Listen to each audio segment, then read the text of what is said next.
Magandang araw sa atin lahat. Welcome back sa ating channel. Ay dito tayo ngayon itutuloy itong isang poste na noon hinukay pero hindi lang idiniretso. Bago tayo magpapatuloy, shout out po sa lahat ng mga subscribers, viewers. Sana nasa mabuti po kayo kalagayan. Atin ngayon i-explore itong naka-triangulation na dalawang niyog at isang haligi nga ito putol na kasi na bagyo, ngunit mga century na po ito na mga nyog, kaya triangulation pattern itong nag-iisang kahoy nga itinusok dito nga atin na discover.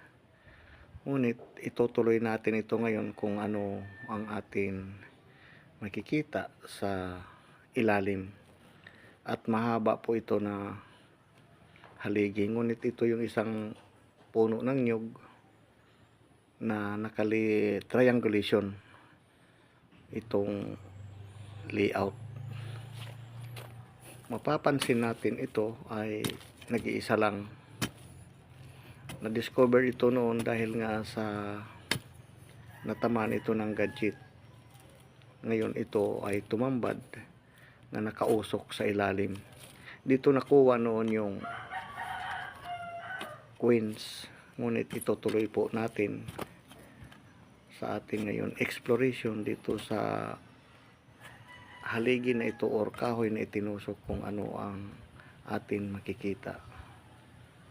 Meron tayo dito na pansin na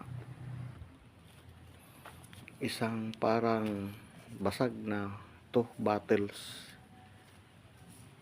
na anong klase kaya itong glass na ito na natumbok natin. Dito siya sa gilid, ngunit malapit na po ito isang meter, ay ito ay dandahanin natin. Ito naman na bato na para siya naman turtles. Kung treasure ito na markers ay maliit lang, ang para siyang sinasabi na quick deposit kung treasure marker ito. Ngunit minsan ay yung mga Pilipino noong kapanahunan ay naglalagay ng mga bato or mga basag sa puno ng mga haligi bago nila ipasok or itusok sa ilalim ng lupa, para antay daw yun sa mga masasama. Yun ang pamanhiin nila. Ayon sa atin mahabang pananaliksik ay nilalagyan ito ng mga old queens na mga haligi. So maswerte tayo kung meron makita ito. Red stone ay kakaiba naman, nga para siyang hindi ko ma-identify na hugis kung anong hugis ito, mga ka-discover, na sa ilalim din ng punong haligi. Malambot ang lupa nito, ngunit para siyang maitim na may halo na ibang klase. Wala namang amoy, ngunit itong kahoy mag 1 meter na po ito ay mahaba sa ilalim. Hindi pa natin matukoy kung ilang meters ito or metro. Ibang klase ito. Kung puno ito na natural ay may mga ugat, pero palagay ko ay poste ito na luma na color siya parang tigers. May yellow, may itim, may pula. Tigers haligi ang kulay. Ngunit ito parang simento na nga nakakover. Matigas pa rin ito. Sinubukan ko ay hindi pa siya mabubunot. Ngunit partial detect natin, nagpapangsyon naman sa parang may aura sa gold. Ngunit ito lagi tayo magdetect o masasabi natin nga mayroon gold dahil ang mga buhangin or bato ay may nakahalo ng mga natural gold, nga yan ang isa na rin nga nagpapangsyon.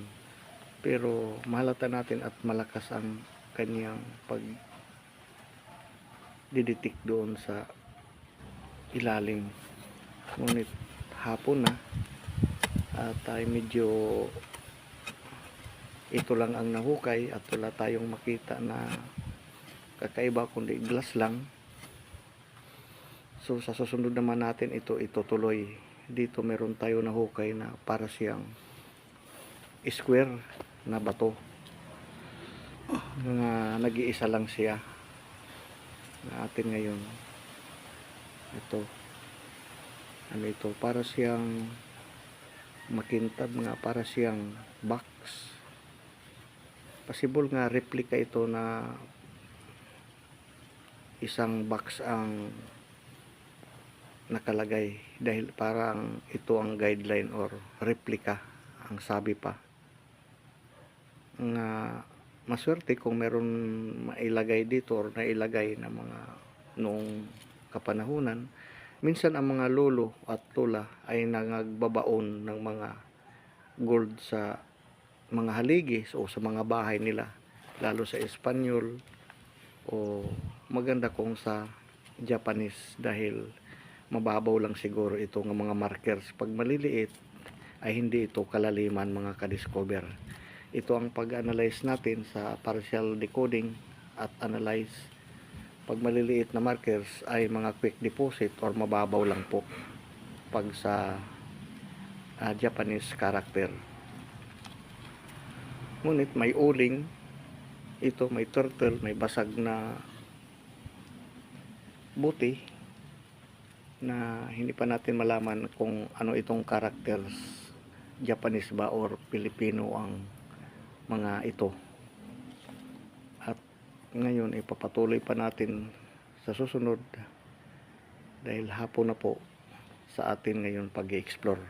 Marami po salamat sa panonood at sa susunod naman muli nating makikita at matutunghayan sa mahabang paglalakbay. Huwag po makalimot mag-subscribe sa atin munting channel para po sa mga susunoding update natin mga videos. At sa ating mga viewers, walang sawa sa salamat sa pagsusupport niyo sa ating channel, lalo na po sa mga subscribers nga nasa mabuti kayo kalagayan kung saan man sulok sa ating kinalalagyan. Nga ito lang atin ngayon nakita sa ating pag-i-explore dito sa isang lugar.